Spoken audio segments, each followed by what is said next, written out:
Hey y'all, it's Mausbert here with yet another lightweight game mouse review. Today we have the Lamzu Maya X, and if you're interested in picking up this mouse, it can be found on places like Amazon and Lamzu's website for around $120 with an AK dongle included.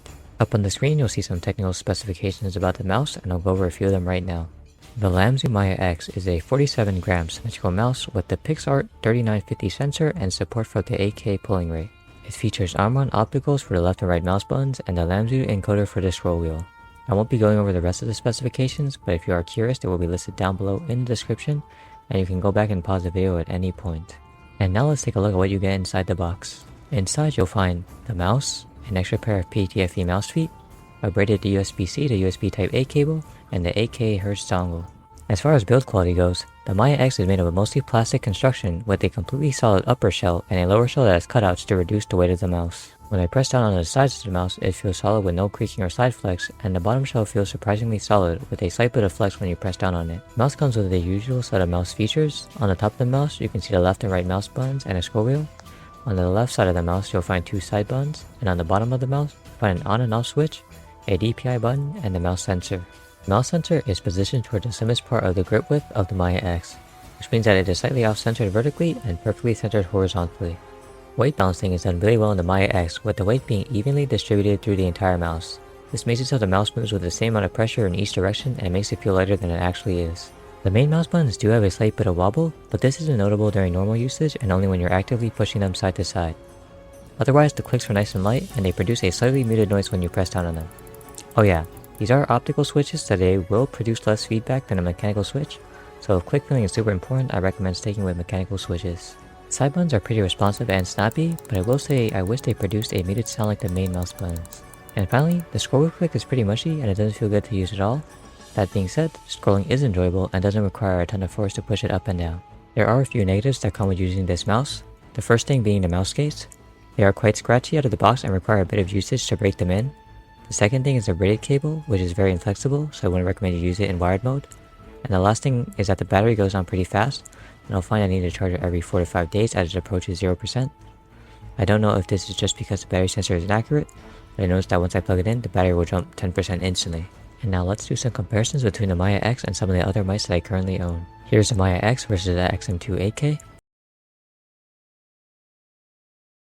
And now here's the Maya X versus the Death Adder V3 Pro.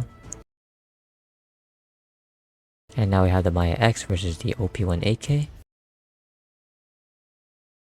And finally, here's the Maya X versus the Pulsar X2H. The shape of the Maya X really stands out to me as a person with smaller hands. I initially thought that this mouse would be too big as it was similar to the XM2 in width, but it is surprisingly comfortable. I've been able to claw and palm this mouse with no discomfort whatsoever. The hump of the mouse fills out my palm pretty well, and there is plenty of space to rest your fingers in both claw and palm grips. In terms of overall shape comparisons, this mouse feels unique compared to anything in my collection currently, but in the past I have owned a G Pro Superlight and that felt comparable but nowhere near as comfortable as the Maya X is. And now here are some sensor tests.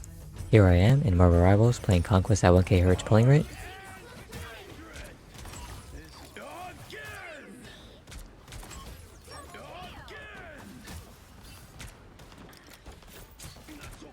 Here I am again in Marvel Rivals playing Conquest at 2K Hz pulling rate.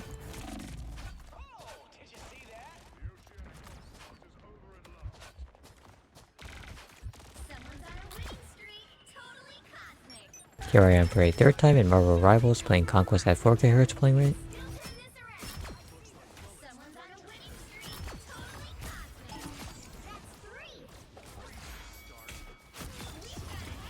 And finally, here I am for a final time in Marvel Rivals playing Conquest at 8K Hz pulling rate.